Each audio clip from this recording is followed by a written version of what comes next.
يا للوطن حب الوطن من الإيمان ولا تكن من الحرمان انهضوا على الوطن يا للوطن يا للوطن يا للوطن حب الوطن من الإيمان.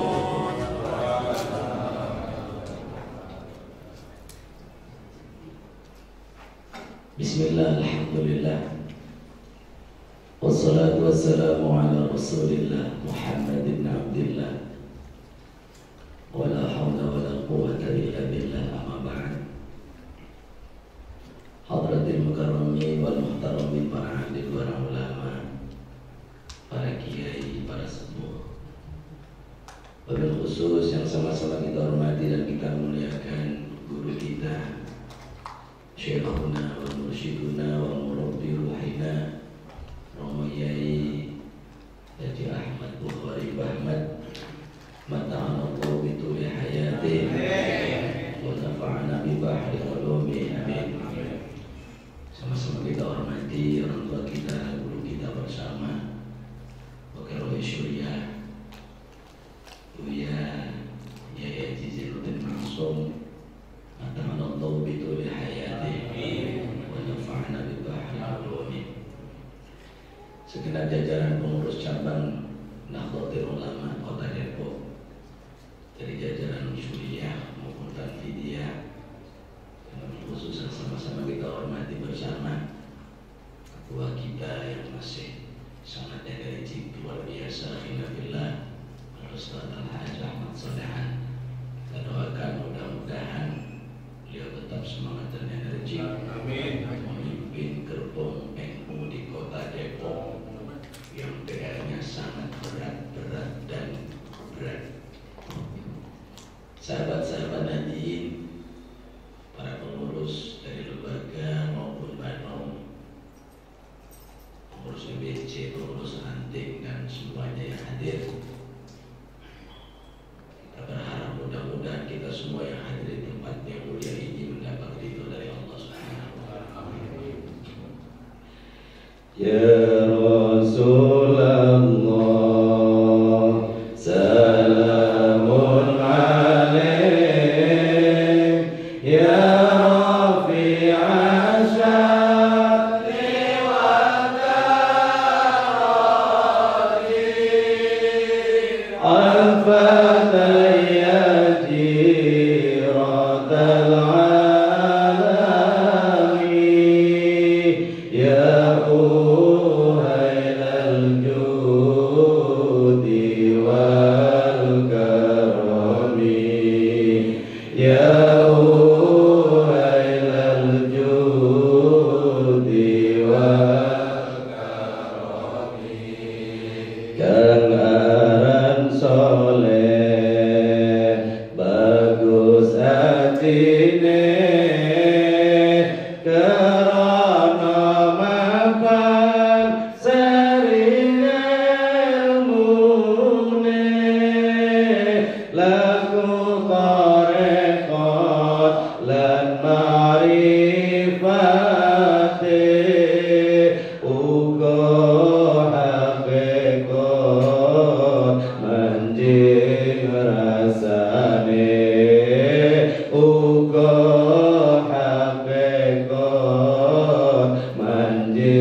kelawan Allah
Tanpa keseimbangan lahir ketimpangan.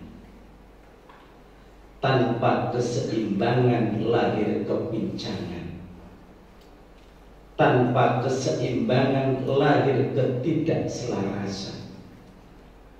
Tanpa keseimbangan bahkan bisa melahirkan gesekan, kekacauan, pertikaian, bahkan bunuh-bunuhan. Itu terjadi karena manusia hidupnya tidak seimbang. Dan ternyata yang paling update, yang paling proporsional dalam mengelaborasi, mengadopsi, mengimplementasikan konsep keseimbangan Allah tiada lain adalah Jam'iyah Nahdlatul Ulama.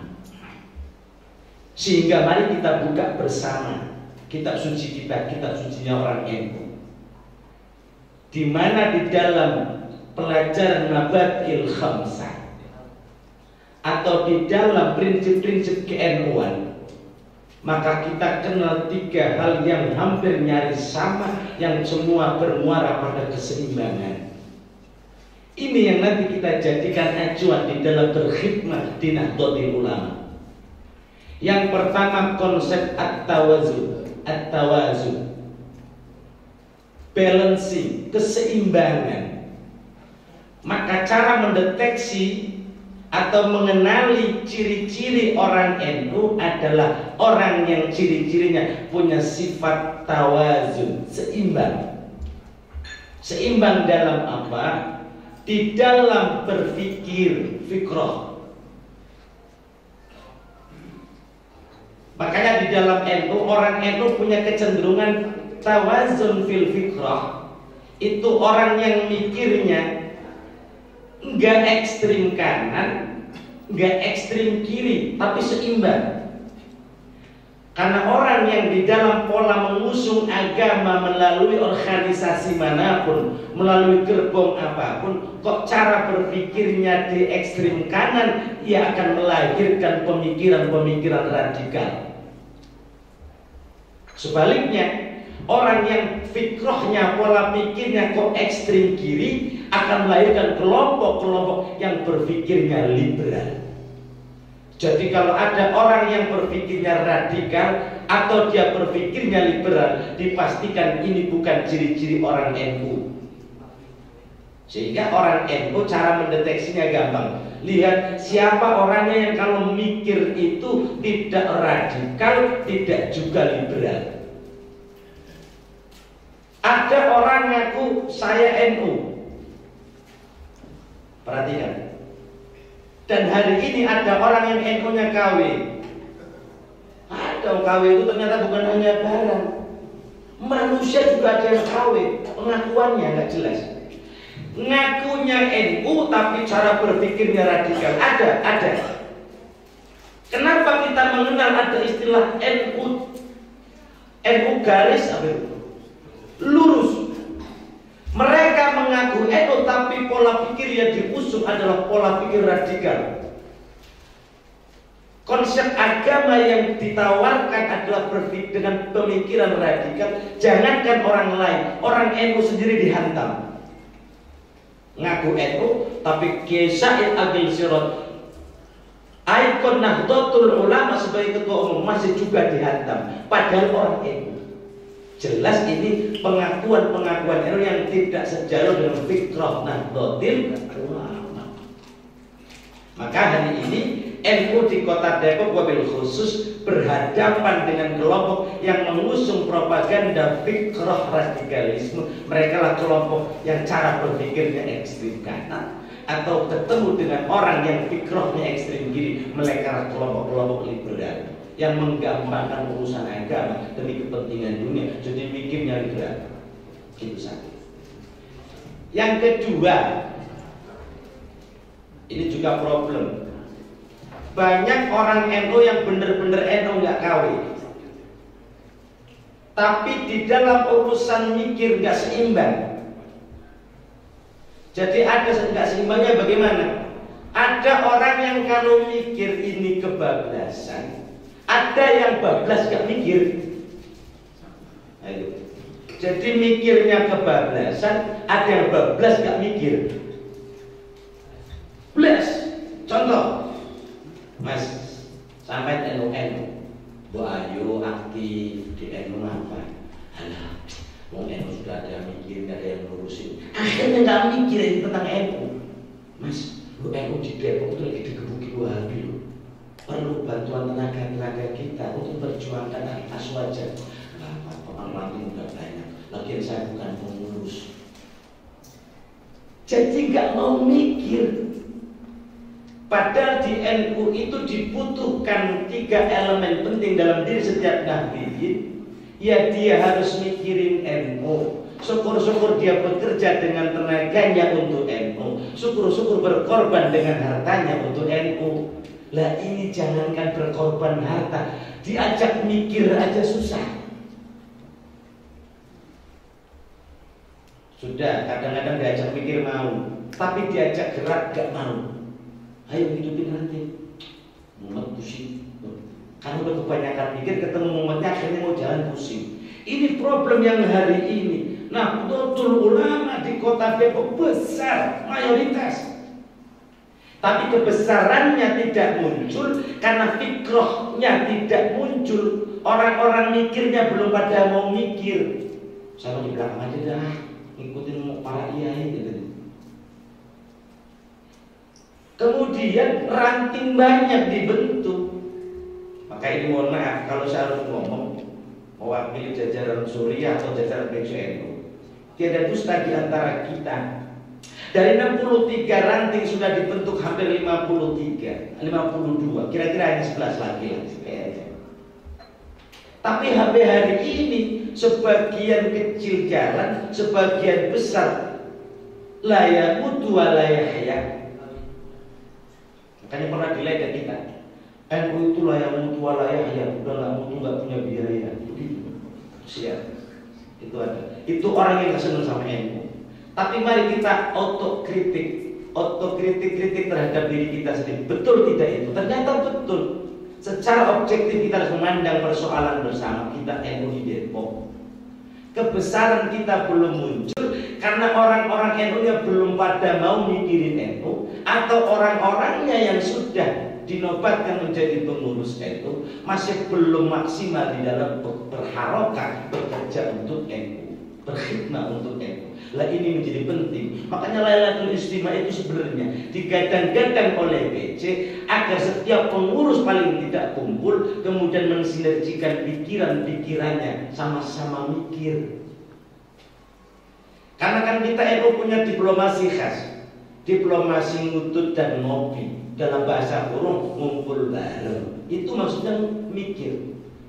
Maka saya bilang kepada teman-teman, kalaulah Lailatul Istimewa model begini yang luar biasa, tradisi yang sudah dari zaman dulu dilestarikan, kok tidak maksimal, tidak optimal, gayung bersambut untuk sama-sama mikirin NU, ya perjalanan NU di Depok masih akan seperti ini atau jauh dari yang kita harapkan. Sementara, mohon maaf, sementara harokah di luar NU hari ini sangat masif, sangat sistematis, sangat sporadis, di mana-mana muncul.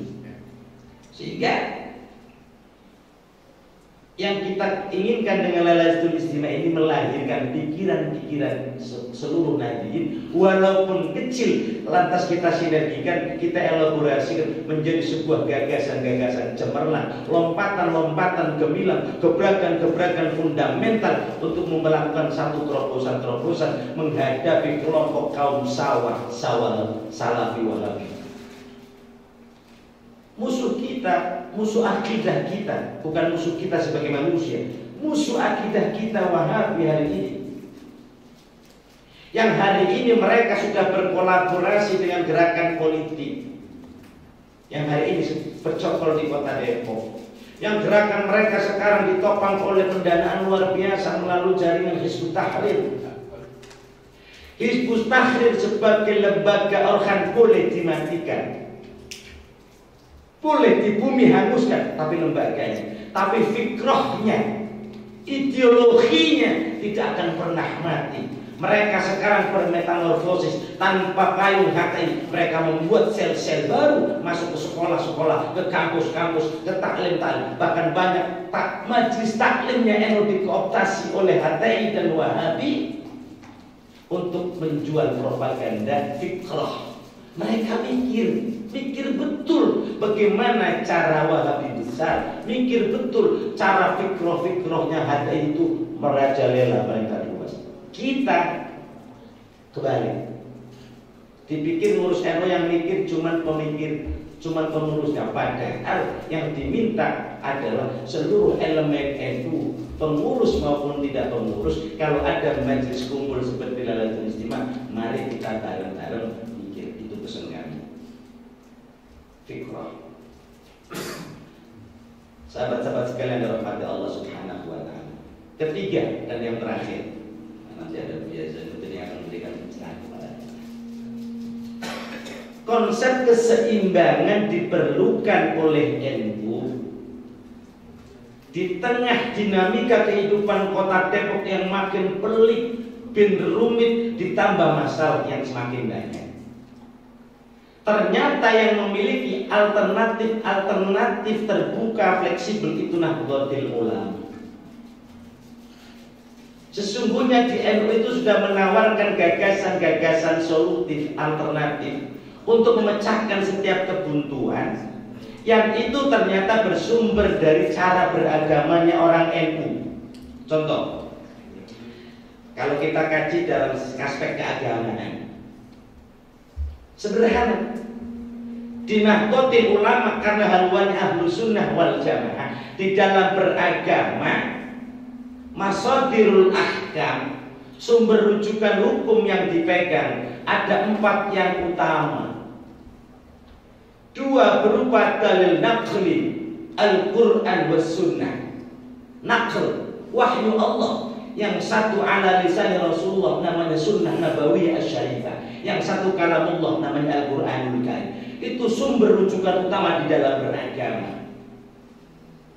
Ini masih dalil naqli, tapi NU tahu betul, Aswaja tahu betul bahwa manusia itu punya keterbatasan untuk mencerna wahyu Allah. Karena wahyu Allah diturunkan bukan di sini dengan bahasa Melayu, bukan dengan bahasa Indonesia, tapi diturunkan di Arab dengan bahasa pilihan. Bahasa Arab pilihan, bukan hanya bahasa Quraisy. Sehingga ada keterbatasan untuk bisa langsung ngeklik sama Al-Quran. Beda dengan sahabat, apalagi dengan Rasulullah, jauh kita. Sehingga instrumen yang namanya akal, nalar, dan rasio dijadikan pedoman kedua untuk memahami Al-Quran dan As-Sunnah. Sehingga orang Ahlussunnah di dalam mengadopsi sumber hukum itu seimbang. Selain menggunakan pendekatan dalil naqli Al-Quran dan Sunnah, Ahlussunnah juga berpegang kepada pendekatan dalil hukum aqli yang namanya ijma' dan qiyas. Ijma' itu sumber hukum yang basisnya akal. Kenapa akal? Karena ijma' itu hasil dari ijtihad para ulama. Ijtihad itu apa? Badlul wus'i linailil hukmi, mencurahkan kemampuan nalar ulama untuk melahirkan formula hukum baru berdasarkan pertimbangan-pertimbangan, ilat-ilat dan seterusnya. Jadi ada dalil naqli dan naqli. Sehingga orang Aswaja di dalam beragama, dalam mengusung gerakan keagamaan sekalipun pasti seimbang, karena tidak hanya mengedepankan wahyu, tapi juga diimbangi dengan pendekatan nalar. Coba kalau Wahabi, mari kita kembali kepada Al-Quran dan As-Sunnah, itu aja dibolak-balik. Mari kita kembali kepada Al-Quran dan Sunnah. Kembali dari mana? Dari dulu kita nggak pernah ninggalin Al-Quran dan As-Sunnah. Tapi mereka tidak menggunakan pendekatan qiyas. Jangan pernah pakai pikiran manusia, produk manusia. Bisa salah, bisa dosa, bahkan bisa kafir. Sudah kembali Quran dan As-Sunnah. Nah, kalau orang Indonesia suruh kembali Quran dan Sunnah, lo ngaji Qurannya juga jarang-jarang, baca Qurannya juga belepotan, baca hadis apa lagi? Kenal hadis cuma tolabul ilmi fardhatun ala kulli muslim, itu doang, udah semuanya kagak. Maka di dalam ternyata Ahlussunnah wal Jamaah inilah yang sesungguhnya membawa konsep at-tadayyun beragama lebih komplit dan seimbang dibandingkan kelompok lain. Maka tidak pernah muncul di lingkungan internal NU kelompok-kelompok radikal dan liberal, karena di dalam mengusung agama selalu berbasis pada keseimbangan. Nah, ciri kedua untuk mendeteksi orang NU itu adalah orang NU itu yang at-tadayyunu mabniyun 'alal qadiyah. Orang yang at-tadayyun, pola beragamanya itu mabniyun, dibangun 'alal qadiyah, berdasarkan hal-hal yang kontekstual, hal-hal yang terjadi sesuai dengan setting tradisi, setting lingkungan, setting alam, setting sosial masyarakatnya. Kalaulah Arab itu cenderung keras karena masyarakat terkenal dengan watak kerasnya. Bayangkan dulu kalau Wali Songo datang dengan slang kerasnya Arab, mana mau orang Jawa yang Hindu dan Buddha masuk Islam? Maka dilakukan adaptasi pendekatan-pendekatan kultural sesuai dengan qadiyahnya orang Indonesia, sehingga Islam mudah diterima. Lah kalau hari ini ada gerakan-gerakan yang memaksakan atas nama agama, tapi coraknya tidak corak qadiyahnya kita, masyarakat timur yang berbudaya, yang terkenal dengan tata krama dan sopan santun, dipastikan itu tidak berhaluan NU. Lah ini yang jadi PR-nya kita hari ini. Bagaimana kita mempertahankan warisan ulama salafus saleh, wabil khusus para wali songo yang sudah berhasil mengadaptasikan, mengharmonisasikan antara ajaran agama dengan qadhiyah setempat menjadi wujud kita hari ini. Di saat mereka akan membongkar kemapanan Ahlussunnah wal Jamaah An-Nahdiyah. Sebagai penutup, untuk menciptakan keseimbangan pola gerakan NU yang notabene besar tapi belum menunjukkan kebesaran atau belum menunjukkan sesuai dengan harapan, maka di dalam gerakan-gerakan ke-NU-an, keseimbangan itu diartikan apa? Merajut seluruh elemen yang ada, kekuatan yang dimiliki agar tidak tercecer, sehingga menjadi proporsional, seimbang. Coba bayangkan, pengurus cabang Nahdlatul Ulama membawahi 11 kecamatan, artinya membawahi 11 MWC. Kalau satu PCNU membawahi 11 MWC, di mana MWC itu menjadi jangkar penengah penghubung antara PC ke atas dan antara ranting ke bawah ini hidup, maka gerakan PCNU bisa stabil dan seimbang. Tapi kalau PCNU ngurusin 11 kecamatan, dari 11 yang hidup 3, misalnya yang mati suri 8, gimana mau seimbang? Repot.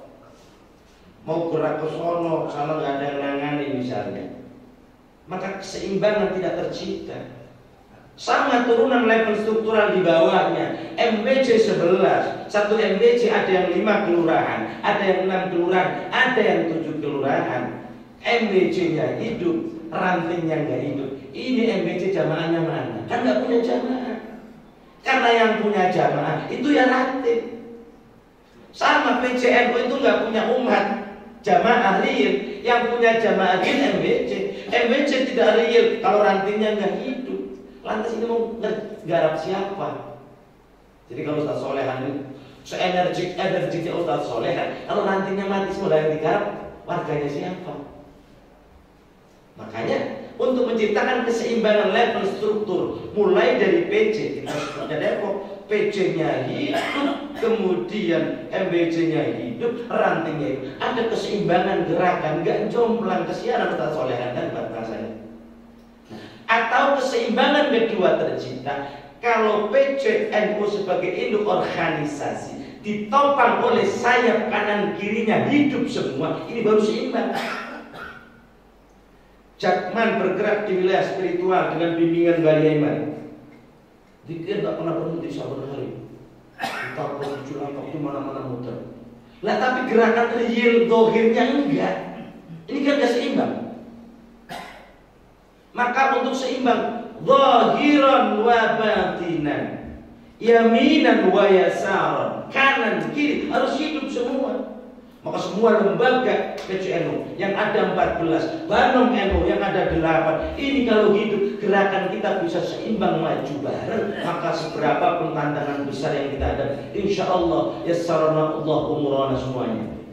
Tapi kita Allahumma yassir umurana wa yassir umurana, minta kemudahan, tapi upaya proses kemudahannya tidak ditempuh. Maka jalur satu-satunya yang kita ingin lakukan adalah mulai hari ini dan seterusnya kita melakukan perbaikan di dalam berorganisasi, hidupkan seluruh sayap baik Banom maupun lembaga di bawah naungan Jam'iyah Nahdlatul Ulama, sehingga gerakan kita menjadi ringan, menjadi proporsional, menjadi seimbang dan kuat.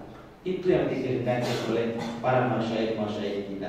Jadi hari ini di Depok tidak cukup orang ngaku saya NU, tapi bagaimana pengakuannya dibuktikan paling tidak. Satu, mau nggak mikirin NU. Naik kalau mau mikirin NU keren, lebih keren lagi dia mau mikirin NU, dia mau bergerak untuk mengabdi di NU. Dan lebih keren lagi, kalau dia mau mikir, dia mau bergerak, dia juga mau mengeluarkan sebagian rezekinya untuk perjuangan. Dan mudah-mudahan kesempatan yang singkat ini sebagai tanbih buat saya pribadi selaku pengurus PC dan buat sahabat sekalian sebagai sama-sama warga Nahdliyin, mudah-mudahan perjuangan ke depan Nahdlatul Ulama Kota Depok diberikan kemudahan dan kekuatan oleh Allah Subhanahu wa taala. Mudah-mudahan seluruh program dan kegiatan PCNO diberikan kemudahan dan juga kemudahan seterusnya sehingga ke depan kita bisa merajut mutiara-mutiara NU Santri Depok yang masih terserak di bawah payung besar rumah besar kita Jam'iyah Nahdlatul Ulama. Adhanallahu wa iyyakum wa lakum minkum wallahu muwaffiq ila aqwamit thoriq. Wassalamualaikum.